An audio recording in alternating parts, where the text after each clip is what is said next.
আজকে ছিল ২৯শে জানুয়ারি। আজকে হচ্ছে বুধবার। এখন সকাল প্রায় ৯:৩০টার মতন বাজছে। তোজোকে স্কুলে পৌঁছে দিয়ে এখন আমি যাব হচ্ছে পার্লার। তার আগে আমি চলে এসেছিলাম উডুপিতে ব্রেকফাস্ট করার জন্য। আর এখানে যেকোনো সাউথ ইন্ডিয়ান রেস্টুরেন্টে গেলেই দেখেছি এখানকার ব্রেকফাস্ট আইটেমগুলো এখানের বিলিং কাউন্টারে সুন্দর করে স্যাম্পল হিসাবে সাজানো থাকে, যাতে কোনো খাবারের নাম যদি কেউ নাও জানে তবুও দেখে যেন একটা আইডিয়া করা যায়।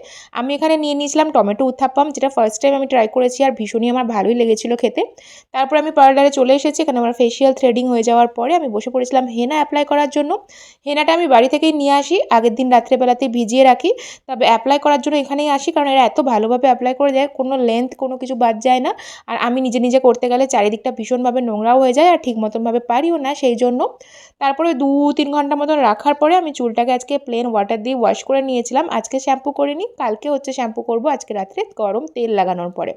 তারপর আমরা সবাই খেতে বসে গেছিলাম। আজকে খাবারে ছিল আলু আর উচ্ছে ভাজা, তার সাথে ছোটো মাছের একটা তরকারি, আর হয়েছিল চিংড়ি মাছের মালাইকারি, ঢ্যাঁড়স আলু দিয়ে তরকারি, আর পেঁয়াজ দিয়ে আর ধনেপাতা দিয়ে হয়েছিল মুসুরির ডাল।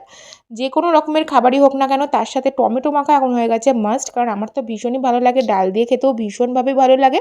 আর চিংড়ি মাছের মালাইকারি তো এমনিতেই খেতে ভালো লাগে, আর আজকে যেন একটু বেশিই ভালো হয়েছিল খেতে।